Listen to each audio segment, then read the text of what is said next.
Hello दोस्तों, मेरे channel में आपका स्वागत है। और आज हम पढ़ने वाले हैं अपना नया टॉपिक जो है स्प्लीन।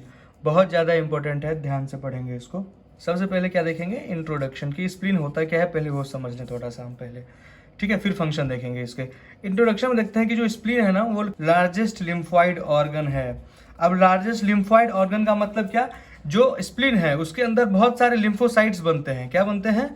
लिम्फोसाइट्स बनते हैं। मतलब WBCs हो गए। मतलब WBC में क्या भी हो, बी लिम्फोसाइट, टी लिम्फोसाइट बनते हैं, इसलिए बहुत सारे बनते हैं, इसलिए इसको क्या बोलते हैं, लिम्फॉइड ऑर्गन बोलते हैं। लार्जेस्ट लिम्फॉइड ऑर्गन बोलते हैं किसको, स्प्लीन को।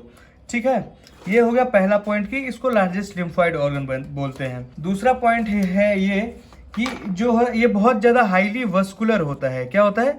Highly vascular. वेस्कुलर का मतलब ये होता है कि इसमें बहुत सारे ब्लड वेसल्स प्रेजेंट होते हैं। क्या होते हैं? ब्लड वेसल्स प्रेजेंट होते हैं बहुत सारे। जैसे क्या हो गया, स्प्लीनिक आर्टरी हो गई, स्प्लीनिक आर्टरी हो गई, स्प्लीनिक वेन्स हो गए, ये प्रेजेंट होते हैं इसके अंदर, इसलिए इसको क्या बोलते हैं, हाईली वस्कुलर। और इसमें बहुत सारे ब्लड वेसल्स प्रेजेंट हैं, इसलिए इसका कलर कैसा हो जाएगा, तो रेडिश पर्पल। क्या हो जाएगा? रेडिश पर्पल कलर हो जाएगा स्प्लीन का। ठीक है,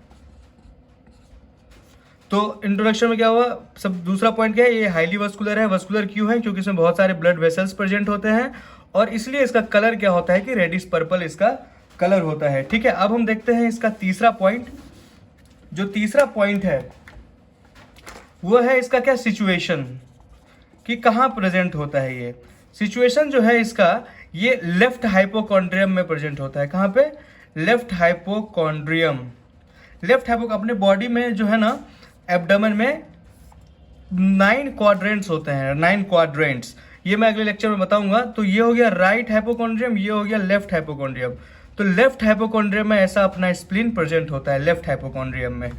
ठीक है, और लेफ्ट हाइपोकॉन्ड्रियम कहाँ पे, लेफ्ट हाइपोकॉन्ड्रियम में upper left part of abdomen हो गया। और अब हम देखते हैं कि स्प्लीन का ओरिजिन कहाँ से होता है। ओरिजिन, जब एम्ब्रियो रहता है ना माँ के पेट के अंदर, तो उस टाइम पे क्या होता है, किसी भी टाइप के ऑर्गन का फॉर्मेशन नहीं होता है। एम्ब्रियो में क्या होता है, किसी भी टाइप के ऑर्गन का जो है फॉर्मेशन नहीं होता है। ठीक है, तो जब माँ के अंदर ऑर्गन बनना शुरू होता है ना, जो अंदर क्या होता है, ऑर्गन बनना शुरू होता है, तो वो 3 जर्म सेल से मिलकर बनता है। किससे? 3 जर्म सेल से होता है, जिसको पहला क्या होता है, एक्टोडर्म, दूसरा होता है एंडोडर्म, और तीसरा क्या होता है, तीसरा होता है मीजोडर्म। यही 3 जर्म सेल्स होते हैं जिससे ऑर्गन का फॉर्मेशन होता है।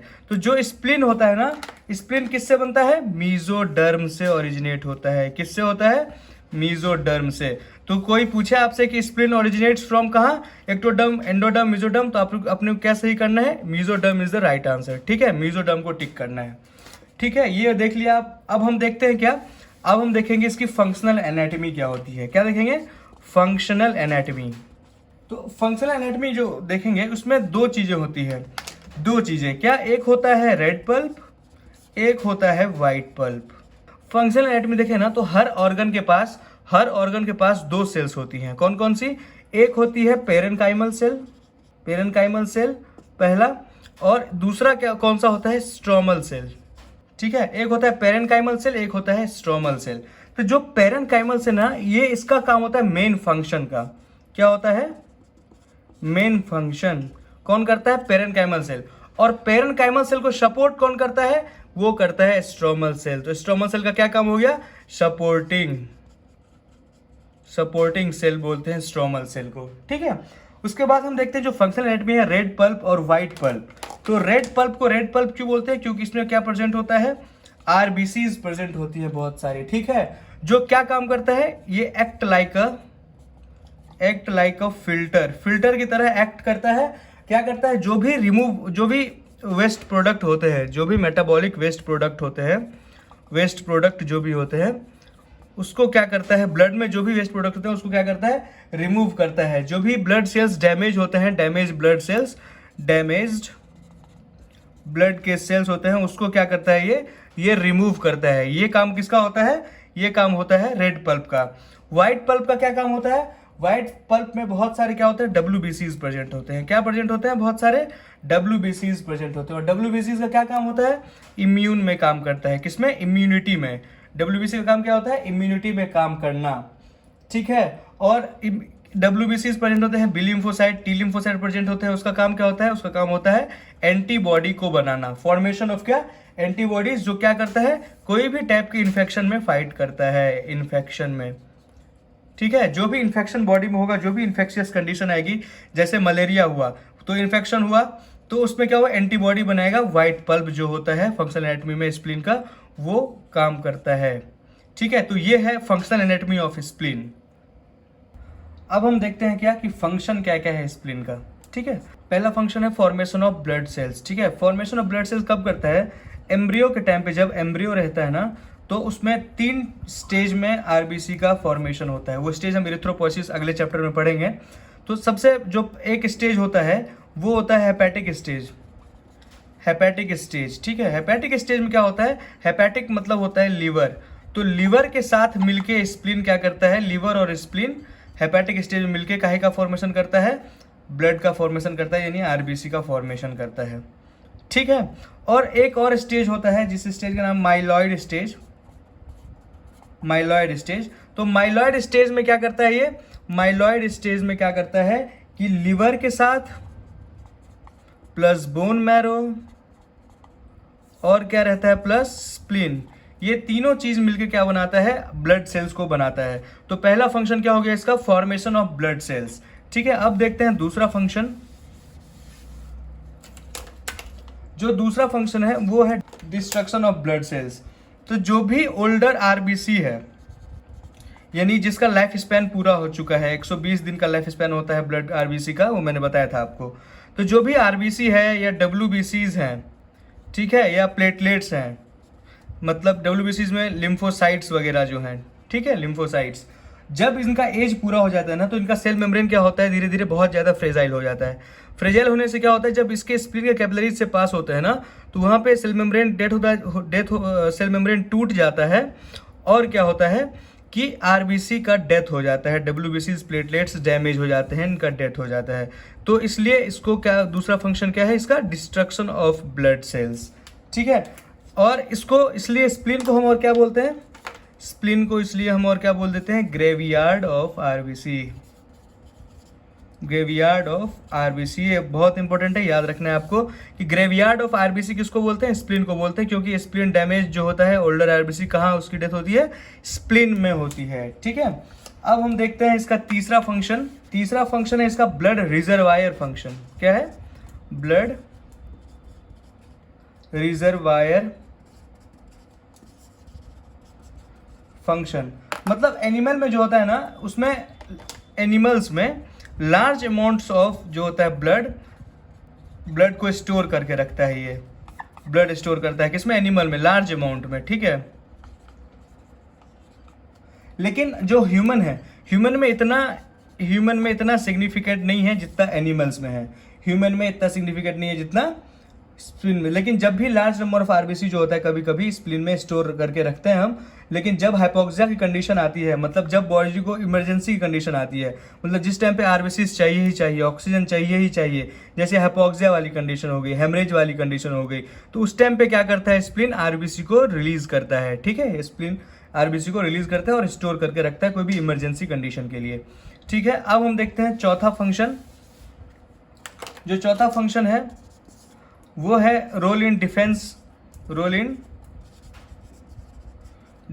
Of body. तो जैसा कि मैंने आपको बताया कि इसमें बहुत सारे बी लिम्फोसाइट और टी लिम्फोसाइट प्रेजेंट होते हैं। बी लिम्फोसाइट और टी लिम्फोसाइट प्रेजेंट होते हैं। जब भी कोई भी मैक्रोफेज या फॉरेन एलिमेंट बॉडी के अंदर आता है, तो ये क्या करता है, B lymphocyte T lymphocyte activate होते हैं और उसको डिस्ट्रॉय करते हैं। माइक्रो ऑर्गेनिजम्स को क्या करते हैं, डिस्ट्रॉय करते हैं। किसके थ्रू, फैगोसाइटोसिस के थ्रू, ठीक है। किसके थ्रू करते हैं, फैगोसाइटोसिस से डिस्ट्रॉय करने लगते हैं फॉरेन एलिमेंट को और अपने बॉडी को इम्यूनिटी प्रोवाइड करते हैं। तो स्प्लीन में जो है लगभग स्प्लीन में 25% जो होता है ना, टी लिम्फोसाइट प्रेजेंट होता है। टी लिम्फोसाइट कितना प्रेजेंट होता है, 25%, याद रखना, बहुत इंपॉर्टेंट है। और बी लिम्फोसाइट कितना प्रेजेंट होता है, 15% बी लिम्फोसाइट फॉर्म होता है। ठीक है, ये स्प्लीन में 25% टी लिम्फोसाइट और 15% बी लिम्फोसाइट प्रेजेंट होता है बॉडी का, ये अपने को याद रखना है। तो ये हुआ फंक्शन ऑफ स्प्लीन। ठीक है, अब हम देखते हैं कि स्प्लीन का अप्लाइड फिजियोलॉजी क्या है। अप्लाइड मतलब क्या होता है कि कोई भी डिजीज वाली कंडीशन कब होती है इसमें। ठीक है, तो इसका पहला है स्प्लीनोमेगैली, इसी को क्या बोलते हैं और हम हाइपर स्प्लीनिज्म। ठीक है, तो स्प्लीनोमेगैली क्या होता है, जहां कहीं भी आपको दिखे कि मेगैली लगा हुआ है, जहां भी कहीं मेगैली लगा हुआ है उसका मतलब होता है इनलार्जमेंट। क्या होता है, इनलार्जमेंट। तो स्प्लीन का इनलार्जमेंट यानी साइज में बढ़ जाना इज कॉल्ड स्प्लीनोमेगैली। ठीक है, और कोई भी एक्टिविटी स्प्लीन की बढ़ जाए, कोई भी एक्टिविटी स्प्लीन की बढ़ जाए यानी उसकी फंक्शन बढ़ जाए, उसको क्या बोल देते हैं हम, हाइपर स्प्लीनिज्म बोल देते हैं। क्या बोलते हैं, हाइपर स्प्लीनिज्म। इसके कुछ कॉज होते हैं कि क्यों स्प्लीन का साइज बढ़ता है। तो सबसे पहला कॉज जो है, कोई भी इन्फेक्शियस डिजीज हो गया, मान लीजिए कोई भी इन्फेक्शन या इन्फेक्शियस डिजीज हो गया, जैसे मलेरिया हो गया, प्लाज्मोडियम की वजह से होता है, जैसे टाइफाइड हो गया, सैल्मोनेला टाइफी बैक्टीरिया की वजह से होता है। तो इन सब कंडीशन में क्या होगा कि स्प्लीन का साइज बढ़ जाएगा। इसमें क्या होता है मलेरिया में कि बहुत ज़्यादा प्लेटलेट्स का काउंट कम हो जाता है। प्लेटलेट्स का काउंट कम कैसे होता है, इसलिए कम होता है क्योंकि स्प्लीन की एक्टिविटी बढ़ जाती है और बहुत सारे प्लेटलेट्स जो हैं वो डिस्ट्रॉय होने लगते हैं, ये इसका रीज़न है। तो इन्फेक्शियस डिजीज जब भी होगा तब क्या होगा, हाइपर स्प्लीनिज्म हो जाएगा। ठीक है, कोई भी लीवर की अगर डिजीज़ है तो उस टाइम पे स्प्लीन का साइज बढ़ जाएगा। ठीक है, या स्प्लीन में कोई भी सिस्ट आ गया, कोई भी सिस्ट यानी कोई भी रुकावट, कुछ भी ऐसा गठान सा बन गया स्प्लीन में, तो उस टाइम पे क्या हो जाएगा, स्प्लीन का साइज बढ़ने लग जाएगा, क्योंकि बहुत सारे वहाँ पे क्या हो जाएंगे, बहुत सारे अमाउंट में वहाँ पे ब्लड रुकने लगेगा, इसलिए उस पर क्या हो जाएगा, स्प्लीन का साइज बढ़ जाएगा। ठीक है, और पर्नीशियस अनेमिया जो होता है उस टाइम पे क्या हो जाएगा, स्प्लीन का साइज बढ़ जाएगा पर्नीशियस अनेमिया के टाइम पे। ठीक है, तो और एक और है ग्लैंडुलर फीवर। जब भी ग्लैंडुलर फीवर होगा उस टाइम पे क्या होता है कि स्प्लीन का साइज बढ़ जाता है। तो ये अपना पूरा लेक्चर है स्प्लीन के लिए। तो ये वीडियो देखें, अगर आपको पसंद आए तो लाइक सब्सक्राइब करें और शेयर भी कर दें अपने दोस्तों के साथ। Thank you.